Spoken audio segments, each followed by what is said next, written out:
Bonjour et bienvenue à cette nouvelle présentation de Jackie Robinson et les Royaux de Montréal de 1946 en revue fin juillet. Les Royaux ont effectué leur dernier long voyage de la saison, s'arrêtant notamment à Baltimore pour la dernière fois.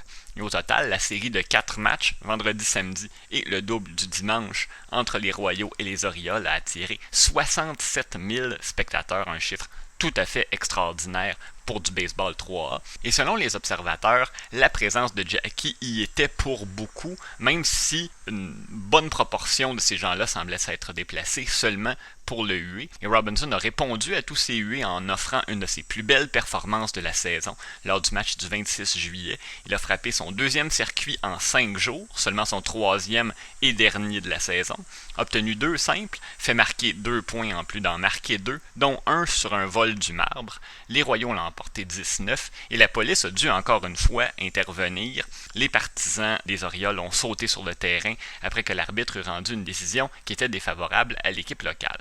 Après Baltimore, l'équipe s'est arrêtée à Newark où la foule était beaucoup moins hostile à Jackie. Il a d'ailleurs reçu une belle ovation le 29 juillet après avoir réussi un jeu spectaculaire en défensive. Il a capté une flèche de Yogi Berra volant 2 points aux Bears.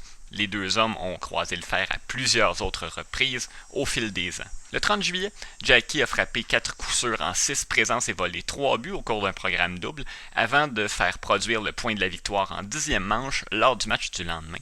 Au total, il a maintenu une moyenne offensive de 353 au cours du mois de juillet, 41 coups sûrs, dont 4 doubles et 2 circuits, marqué 25 points, il en a fait marquer 19 et a volé 11 buts.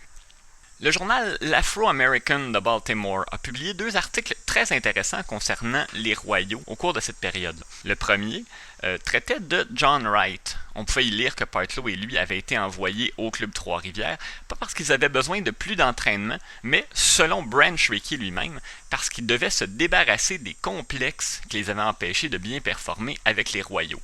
Ils étaient tous les deux à leur première expérience à jouer avec des Blancs et ça les rendait nerveux, selon le grand patron. C'est probablement, entre autres, pour ça qu'on les a envoyés au niveau C, qui est un calibre de jeu très en deçà de ce qu'ils avaient connu dans les Negro Leagues. On devait se dire, c'est sûr qu'ils vont dominer le niveau C sans aucun problème.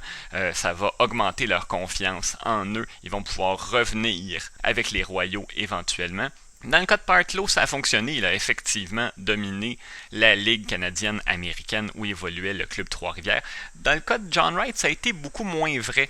D'ailleurs, ce qui est intéressant de noter, c'est que Wright, dans l'article, déclarait qu'il n'y avait aucun doute dans son esprit qu'il serait de retour au niveau 3A avant longtemps. Eh bien, c'était pas prophétique dans son cas. Il a été libéré par l'organisation des Dodgers dès la fin de la saison et est retourné terminer sa carrière dans les Negro Leagues. Le deuxième article est encore plus intéressant. Au début août, le journal a publié une entrevue avec Jackie Robinson où il a déclaré qu'il songeait à prendre sa retraite après la saison 1947. Et ce qui aurait dû être une bombe a vraiment pas fait beaucoup de bruit à l'époque, ce qui donne un peu une idée du mur qui séparait les médias blancs et les médias noirs à l'époque.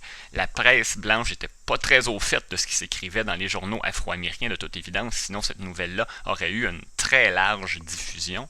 Dans l'entrevue, Robinson, qui avait quitté l'université sans obtenir son diplôme, disait vraiment vouloir l'obtenir, je le cite. « Un diplôme, ce n'est pas tout dans la vie, mais je serais fou de lever le nez sur une opportunité d'occuper un autre emploi de mon choix plus tard, simplement parce que j'ai préféré continuer à pratiquer ce sport que j'adore. » Il a aussi dit qu'il croyait avoir de bonnes chances d'être promu aux ligues majeures, mais il ne pensait pas pouvoir jouer au baseball plus de 7 ou 8 autres années et considérait qu'à son âge, il avait un plus bel avenir hors du baseball qu'en poursuivant sa carrière. Et encore une fois, au cours de l'entrevue, Robinson a donné une idée du genre de pression qu'il ressentait en sa qualité de pionnier afro-américain, je le cite à nouveau.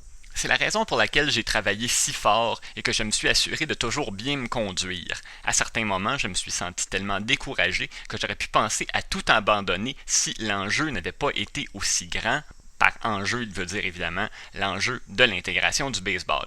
Par contre, je ne me suis jamais senti seul. Même après les renvois de Wright et Partlow à Trois-Rivières, je ne me suis jamais senti seul car partout où je suis allé, je pouvais compter sur des amis des deux races dans les gradins. Disons qu'à certains endroits, il n'y avait pas tant d'amis blancs que ça.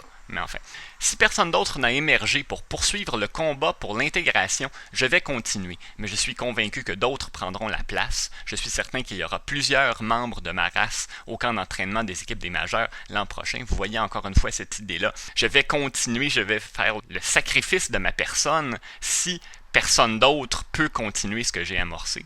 Je reviens à sa citation. « Je ne compte pas abandonner parce que c'est difficile, mais parce que je suis trop près de cet autre but, l'obtention de son diplôme universitaire, pour abandonner. » Le 3 août, les Royaux ont complété leur voyage de 24 matchs par une défaite contre Jersey City. L'équipe a maintenu une fiche de 13 victoires, 11 défaites pendant ce séjour. Il ne leur restait à ce moment-là que 12 parties à disputer hors des murs du stade de Lormier. La semaine prochaine, il sera question de ce long séjour à domicile amorcé par l'équipe le 4 août. Les Royaux et leurs joueurs de deuxième but étaient en feu, les Montréalais étaient au rendez-vous. On parlera aussi des sommes faramineuses, je le mets en guillemets, que les joueurs se préparaient à toucher en raison des fortes assistances à travers la Ligue. C'est à ne pas manquer. À bientôt.